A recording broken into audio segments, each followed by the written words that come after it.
Hello, this is Joe. Welcome back to the channel.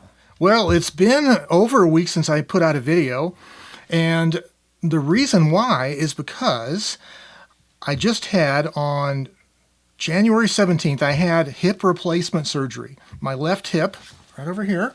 So I'm in the convalescent stage of recovering from that surgery, and so I have not been in the mood for making highly complicated creative videos here, but I wanted to touch base with you guys and let you know what's going on. So first of all, thank you for your thoughts and your wishes. I've shared this on some other social media channels that I had hip replacement surgery. So what is that? Well, that's where they make an incision and they fold back all of the muscle and tissues to gain access to the hip joint, and they cut out the old ball and socket joint and put in titanium parts. And so talking to my middle brother, I was thinking, are they using like recycled titanium from the Air Force's SR-71 program, or is this new titanium? Probably new titanium. Then after the hip joints, the new artificial joints are installed, they stitch back all the tissues, muscles, and all that, and now what you have is this massive, ugly bruising on a whole side back there. So I have an incision that's been sutured up and all that, but also all this massive bruising, and that's really where all the discomfort comes from. So they have me on various prescription medications, prescription and non-prescription. So I think the first 2 nights I did take the oxycodone, but I haven't taken any since. There is another narcotic that's not quite as bad as oxycodone that I have been alternately taking. So I'll kind of one day I'll take it in the evening, I can sleep a little better. Then the next day I'm just doing the 1,000 milligram Tylenol every 6 hours. And I don't like that because it's hard on my stomach. I have to take something with it, and it's irritating to the stomach, and it's really not good for your kidneys either. So anyways, all that to say that, yeah, I'm in quite a bit of discomfort right now, but I'm hoping in a week or 2 it's going to start getting better. But I am, however, moving around on a walker, and so I find myself moving between reclining, sitting in different chairs, and getting up and moving around on the walker. And yeah, you got to keep moving for this. We joined a multi-generational community center before my surgery because the one in particular out on the north side of Albuquerque has an indoor walking track. It's basically like elevated on the 2nd floor above a basketball court, which the basketball court is actually now being used for pickleball. So we've been walking this track, and in the course of doing so, we also have the access to the lunch program for seniors. So we went over there, yesterday would have been Wednesday, we went over there and had salmon and mashed potatoes and broccoli and, some stuff like that. And to be honest with you, I thought it was going to be kind of grim cafeteria food, but it was better than I thought.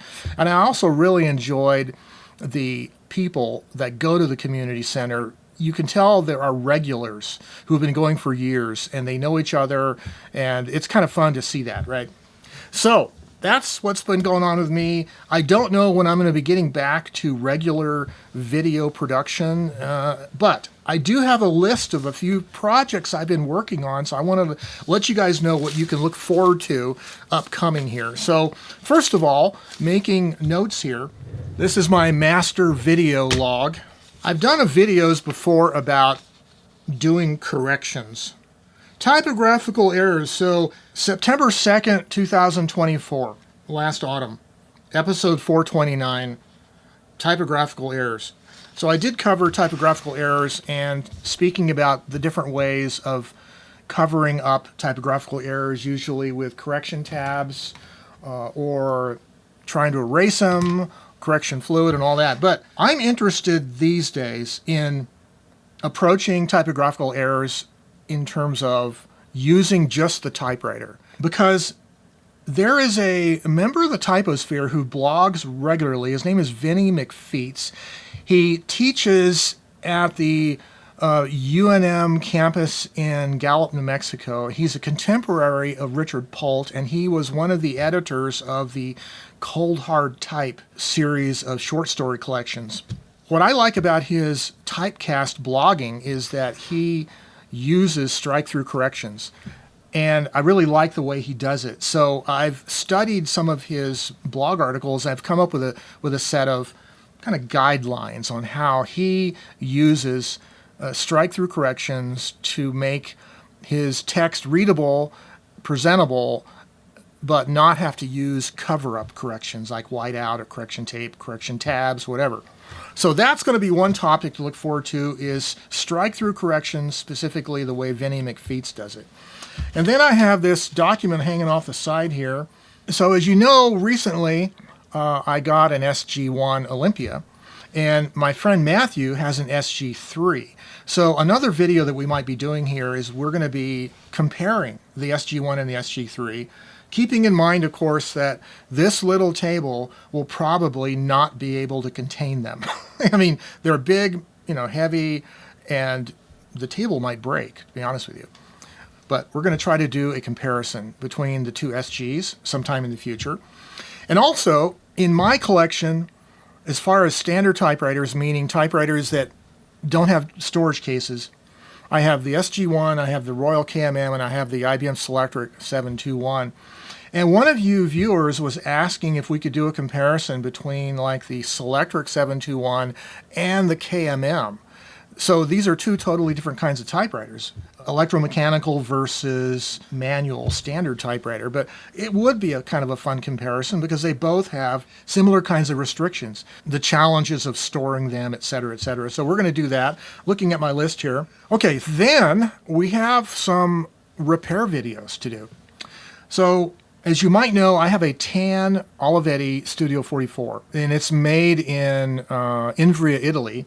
And it's the one that's missing the carriage return lever. The shaft that the lever mounts to is twisted off. I was able to source what I think are the correct parts for fixing it, and they're currently being shipped to me. So sometime in the future, I'm going to try and attempt to replace the shaft. There's a little cotter pin you have to pull out, and try to do that repair to the tan Olivetti Studio 44. I'm looking forward to that. So then, recently I ordered a Hermes 3000 Media 3 typewriter repair Bible. They're available print on demand through Lulu, and the reason why I got this one was because, well, I have 4 Hermes 3000s, which, does that add up to Hermes 12,000? 4 times 3? Well, I have one of them that is the middle body style, and it has an issue with left margin banking. So when you do a carriage return, it'll be erratic. The margin might be one space left or right. So looking through this manual, there is a clear, in fact, right there is a clear adjustment procedure on how to do that adjustment. But also, that typewriter has a problem with backspace. So if you press the backspace at a normal kind of amount of force, the carriage moves and then comes back. You have to really hit the backspace hard to get it to actually move to the right and stay.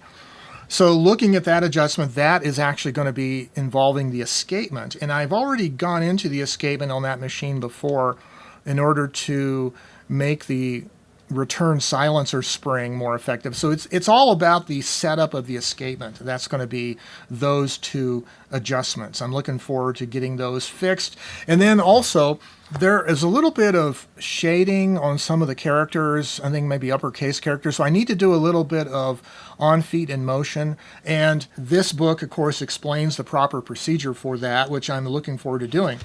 But there's also something in this Hermes 3000 Repair Bible that I have to share with you guys, which is that there's a whole supplement on type alignment. It is very thorough. This type alignment section for the Hermes 3000, you could apply it to just about any kind of type bar machine. And it tells you the kind of tools you need. So I'm looking forward to actually taking this manual on type alignment, and I have a Silent Super, an older Silent Super, my first Silent Super, that has a letter A that the capital letter is a little shaded on one side, a little blurry or fuzzy, and I've never been able to really adjust it properly. So I'm looking forward to using the Hermes 3000 manual to get that Silent Super's alignment, type alignment, a little bit better. So I'm looking forward to that, and it's really great when you have the typewriter repair Bibles accessible, especially like in the case of the Hermes 3000.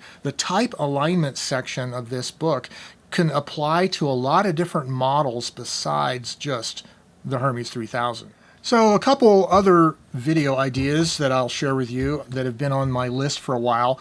So there's a number of typewriters that I no longer have in my collection. And it dates back all the way back, 10 years, 15 years ago maybe. And if I go to my Flickr albums, I have a typewriter album in Flickr, and there is a number of typewriters, pictures of typewriters that I no longer have. So I thought it would be kind of fun to go through and look at some of these old machines, pictures of them, and talk about why I no longer have those machines in my collection. It could be something as prosaic as the typewriter was okay, it just wasn't super great, and somebody wanted to buy it from me, or wanted, so maybe I got rid of some of the typewriters for that reason alone.